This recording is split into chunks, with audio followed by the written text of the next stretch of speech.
The Allroad. It used to be an Audi A6 that looked a little bit too much like a Subaru. Now it's an Audi A4 that looks like an Audi A4, just taller. Let's drive this smallest, tallest Audi wagon and check the tech.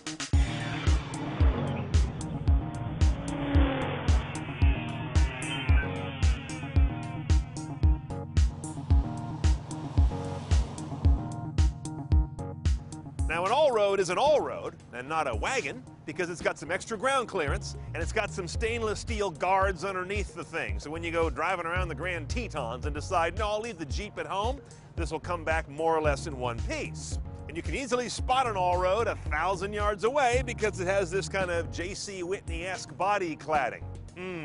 Luckily you can get that painted. More on that later.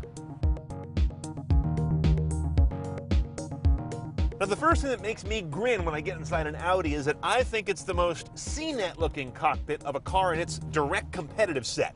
You got this burnished aluminum, kind of low gloss, but very precise looking, and a functional yet comfortable cabin.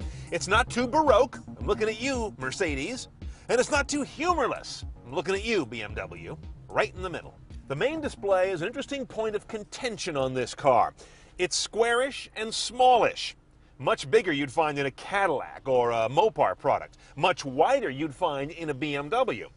But Audi hangs on in what is a relatively older interface now, and it still does the job well. It's got some quirks, notably the 4 corners of the screen mapped to these 4 buttons. I've never really gotten used to that. And the knob goes the wrong way. You turn counterclockwise to go down a list. That strikes me as odd, maybe not you. It's a connected system. That means you can use Google search to find where you want to go, and you can use Google Earth as your view. Instead of these kind of simplistic 3D buildings, look at that. Here comes 3D satellite imagery. And beyond Google Earth, you can even get down to a street view level. Take a little tour of a neighborhood you haven't been to before. Might decide not to go there. It's powered by a built-in internet connection in the car. That SIM card right there is just for the car. Your phone doesn't need to do anything to bring in this data I'm showing you. That data connection is free for 6 months. Then it's going to cost you $30 a month from a T-Mobile partnership that Audi has. It's not real cheap, is it? All the modern media is here, including my not-so-favorite SD card slots, 2 of them, to add insult to injury. And I'm not crazy about how they do portables. This is, ouch, this Audi interface over here in the glove box. That's not convenient. That's Antarctica. This, of course, is a traditional iPhone connector. You iPhone 5 folks have got to put the adapter on here. Not sure how well it works yet. And you can put other pigtails on here, but obviously one at a time. What I would do, keep your iPhone in your pocket, buy a cheap little Nano on eBay and leave it plugged in there. The key technology that answers all of that, of course, is Bluetooth streaming, which you've got on this car, along with Bluetooth hands-free and very good phone book handling as well. The parking tech on this car consists of sonar and the rear camera. Nothing tremendously sexy about it. This panoramic glass roof's a nice touch. You got a big panel over the second row and, of course, a big mover over the first. It's a 2-row car. Anything to cure the claustrophobia is good. Now, all Allroads have a 2.0 T Audi engine. In Audi lingo, the T either means turbocharger or supercharger, depending how much they want to screw with you. On this one, it means turbocharger. On other cars, it means supercharger. I give up. 2-liter, inline-4, sitting longitudinally. These cars, of course, are all quattro. It'd be kind of a joke if you had something called the Allroad that wasn't always quattro, 4-wheel drive. Now, because we've got a turbo here, it's torque-heavy. 211 horsepower, 258 foot-pounds of torque. Gets this 3,900-pound car to 60 in a respectable 6.5 seconds, while delivering 2027 EPA-rated MPG. That means an average of 23 according to the government. That means an average of 20 according to me.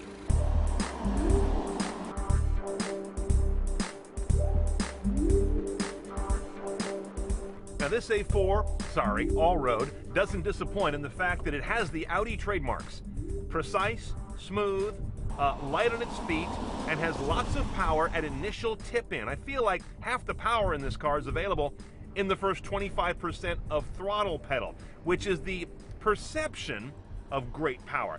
Push it further and it kind of flattens out a bit.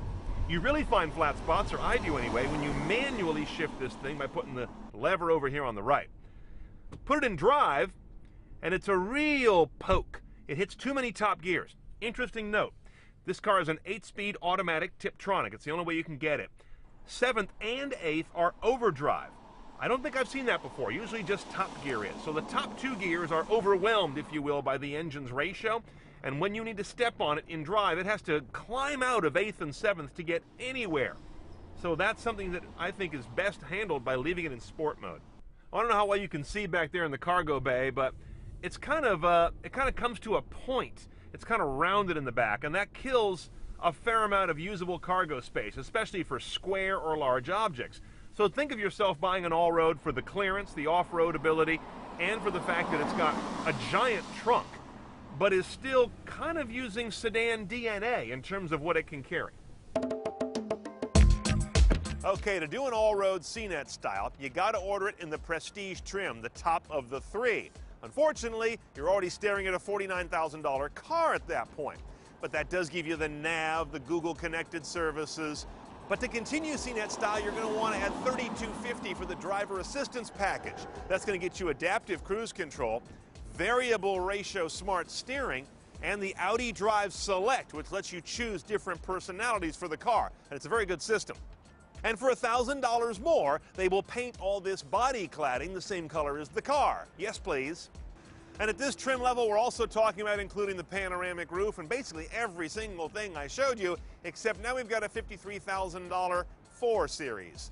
And that's when I'm going to go fill out the lease paperwork and not the purchase.